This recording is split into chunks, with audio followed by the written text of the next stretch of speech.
তো শুভ সকাল, কেমন আছেন সবাই অবশ্যই কমেন্ট করে জানাবেন। আজকে আমার সকালটা একটু অন্যভাবে শুরু করছি তোমাদের সাথে। তো সকালে উঠে পুরোপুরি ফ্রেশ হয়ে নিয়েছি, অনেক বাসি কাজ ছিল সেগুলোও করলাম, করার পরে রান্নাও চাপিয়ে দিয়েছি।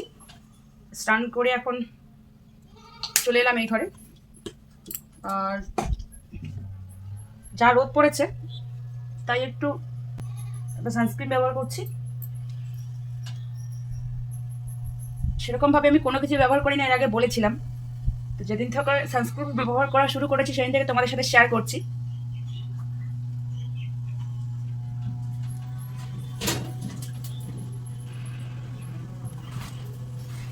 যাই ব্যবহার করি না কেন, যেরকম মানুষই সেরকমই থাকবো, কোনো পরিবর্তন হবে না।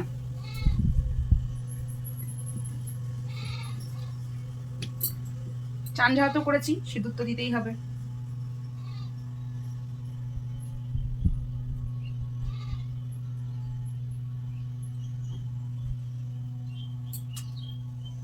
আর চান না করে কিন্তু সিঁদুর দেওয়া মানে উচিত নয়।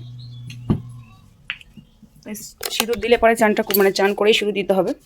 এরকম মানে বাসি গানিয়ে সিঁদুরটা দেওয়াটা উচিত নয় আমাদের। জ্ঞান দিয়ে ফেলছি না বেশি।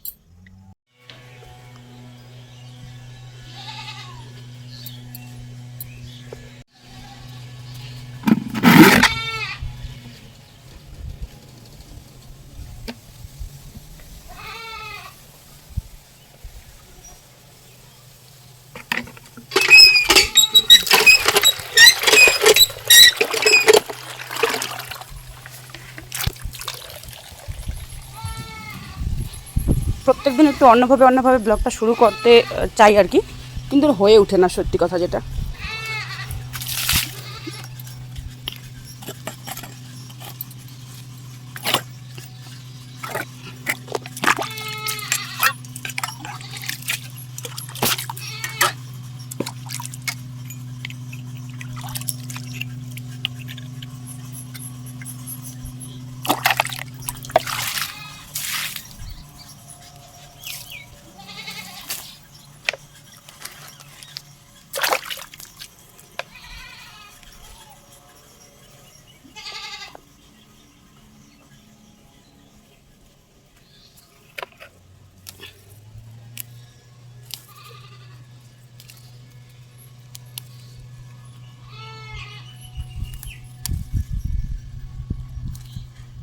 বাড়িতেই আমার ফুল রয়েছে, সে ফুলে ছিঁড়ে নেব কয়েকটা, শুধু পুজো দেওয়ার জন্য।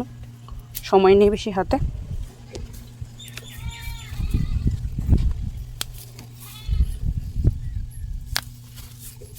এই ফুলটাও কয়েকটা ছিঁড়ে নেব।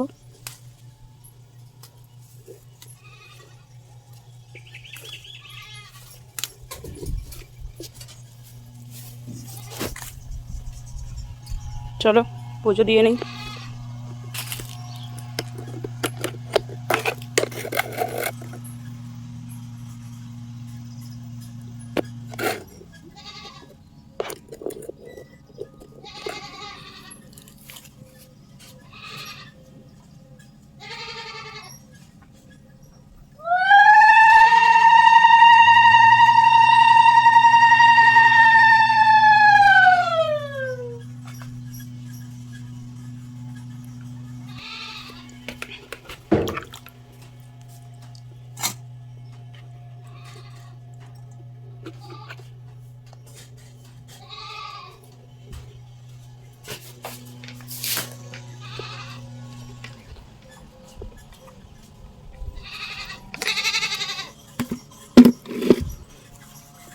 বরবাবু প্রত্যেক দিনের মতন আজকে ওর মানে লেবারদেরকে খাওয়ার জন্য নিয়ে এসেছে।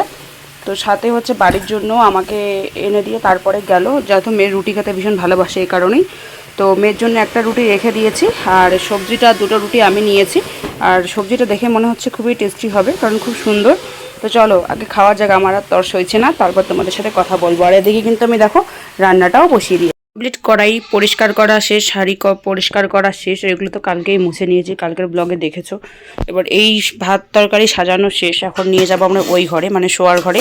শোয়ার ঘরে রাখলে আমাদের আর কোনো চিন্তা নেই, ওখানেই থেকে যায়। আর তোমাদের দাদাভাই আসবে, তারপরে খাওয়া দাওয়া করবো। যে কুমড়োটা পাঠাবো হচ্ছে আমার জেঠি শাশুড়ির বাড়িতে, তাই প্যাকেটের মধ্যে ঢুকিয়ে রাখলাম, এখনই পাঠিয়ে দেবো। আর লঙ্কা ছিঁড়ে নিয়ে এসেছি অনেকক্ষণ আগেই, এগুলো রাখা হয়নি। আর ঘরটা এখন একটুখানি ক্লিন করে নেবো, তো তোমাদের সঙ্গে শেয়ার করবো, তোমরা দেখতে থাকো। আর তার সাথে হচ্ছে চলো আগে, রৌদ্রুটা প্রচুর দিয়েছে, গরু ছাগলগুলোকে ছায়ায় চাপাই। কেবল রান্না হয়েছে, ওকে আমি নিয়ে একটুখানি বিছানায় আসলাম, মানে একটু রেস্ট করার জন্য। এই দেখো বোট নাড়ছে, কি ভয় পায়, সাহস পুরা তোর আজকে রে। আমি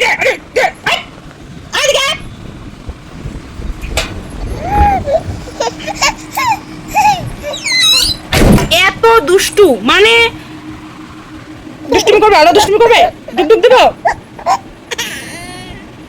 এমনি ঢং করছে, ও ঢঙের মাস্টার। পাপা কোথায়? পাপা কই? তোর পাপা কোথায়? পাপা কোথায় তোর? তোর পাপা কোথায়? পাপাকে ডাক, পাপাকে ডাক, পাপাকে ডাক, পাপাকে ডাক। এ পাপা, এ পাপা, এ পাপা।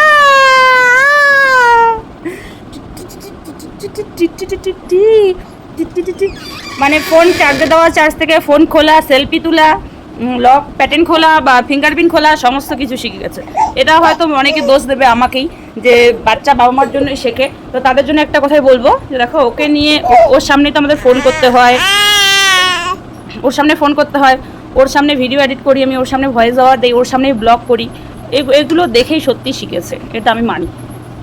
কিন্তু কি করা যাবে, আর উপায়তে নেই আমার। তো চলো ওকে একটু খাওয়াবো, পরিষ্কার করিয়ে দেবো, তারপর তোমাদের সাথে কথা বলবো। তো শুভ বিকেল, বিকেল 5টা বেজে গেছে, পাক্কা 5টা বাজে। এখন আমি একটু রেস্ট করলাম, মানে এতক্ষণ শুয়েই ছিলাম, উঠলাম। এখন টমিকে বাইরে নিয়ে যাব, ডাকছে অনেকক্ষণ থেকে। তার আগে চলো একটা ছোট্ট কাজ করি, তোমাদের সাথে শেয়ার করি। তো দেখো আমার বাড়িতে কিন্তু টুকিটাকি ভালোই শাকসবজির গাছ লাগানো আছে, ঠিক আছে। এখানে দেখো চাইনিজ টগরটা 2 রকমের হয়েছে একটা গাছে। তো আমার এদিকে কিছু পটল রয়েছে। আমি মানে আমার আসারই তো 2 বছর হচ্ছে, 1.5 বছর হলো আর কি, 2 বছর এখনো হয়নি। তো আমি আসার 1 মাস 1.5 মাস পরেই কিন্তু অনেক শাকসবজি লাগিয়েছি, গাছ লাগিয়েছি, অনেক ফুল লাগিয়েছি। ও মানে আসার সঙ্গে সঙ্গে সব চাবড়া জঙ্গল বাড়িতে করে রেখেছি, ঠিক আছে। আর মনে করো তখন থেকে কিন্তু এই গাছ টাছগুলো রয়েইছে, আস্তে আস্তে হচ্ছেই, পোনস বাড়ছে আর কি একটার পর একটা। তো পটলগুলো ছেঁড়াও হয় না, সেরকম খাওয়াই হয় না, আমরা তো কেনাই শাকসবজি খাচ্ছি। তো বা চোখে পড়লো জন্য ছিঁড়ে নিয়ে আসলাম। আমার বাড়িঘরের অবস্থা খুব খারাপ হয়ে গেছে। মেন কথা হচ্ছে আমি আমার মেয়েকে নিয়ে পারছি না মোছামুছি কিছু করতে, লেপালেপি করতে, একটু পরিষ্কার করতে, কারণ মেয়েকে নিয়ে আমার ভীষণ লেভেলে যুদ্ধ করতে হয় সারাদিন। তারপরে একটা ইভিনিং মানে বিকেল টাইম আর কি, তো ভাবলাম যে চলো একটু আচার, অনেক দিন পর একটু মুখে দেওয়া যাক। তো কিছু আচার ছিল, কুলের আচার, আমের আচার, আর হচ্ছে একটা মিক্সার আচার ছিল। তো পাশের বাড়ি ননদের মেয়ে আর আমি, আমার মেয়ে, 3জন মিলে মাঠে একটু বসলাম, মানে আমাদের গেটের সামনে, সেন্টারের সামনে। সেখানে বসে আমি আর ওই নননের মেয়ে খাচ্ছিলাম। আর মেয়ে আমার এই যে ছাগলের বাচ্চা দেখে ওখানেই যাবে, ওখানেই যাবে। তারপরে ওকে নিয়ে চলে এলাম বাড়িতে। বাড়িতে এসে সন্ধ্যা দেওয়া হলো। দেওয়ার পরে একটা জিনিস আমার চোখে পড়লো, ভাবলাম তোমাদের সঙ্গে একটু শেয়ার করে দেই। আমি বোর্ডটার নিচে কিন্তু রাখি না, ঠিক আছে। আমি বোর্ডটা উপরেই রাখি যখন ও বিছানায় থাকে, অন্য সময় নিচে নামাই, আবার উপরে রেখে দিই। তো আমি যখন ওকে তাকাচ্ছি তখন ও বোর্ডটা নাড়ছে না। তখন দেখো আমি এখন তাকাচ্ছি, এখনও চার্জারটা নিয়ে খেলছে। অমনি আমি উল্টা দিকে একটু তাকাবো বা লুকিয়ে থাকবো, দেখবে ও কি করে। জাস্ট ওর শুধু রিয়াকশানটা তোমরা দেখো, না দেখলে বুঝতে পারবে না যে এইটুকু বাচ্চা এতটা পাকা হয় কেমন করে।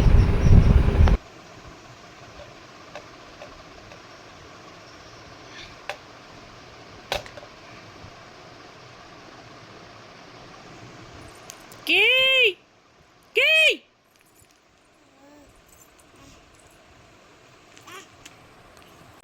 একটু দোষ কর, সব তোর পাপাকে দেখাবো, তুই আজকে মার খাবি। তুই চার্জার দেখাইতেছিস না, ঠিক আছে দেখা চার্জারটা, দেখা চার্জার তো নিলি, এবার কি করবি, কি করবি?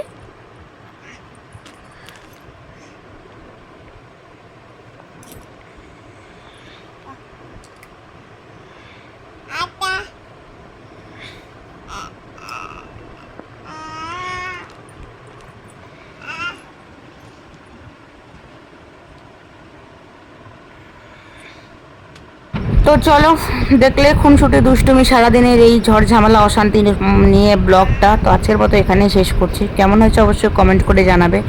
ভালো লাগলে লাইক কমেন্ট শেয়ার এবং সাবস্ক্রাইব করে আমার পাশে থাকবে। আর যতদিন গরম চলবে ততদিন আমি ফ্যানের ফুল স্পিড দিয়ে ভয়েস ওভার দেবো, আর সনসন সনসন একটা বৃষ্টি পড়ার মতন শব্দ করবে, আওয়াজ করবে। তোমরা একটু ম্যানেজ করে নিও, ঠিক আছে, যারা আমাকে ভালোবাসো।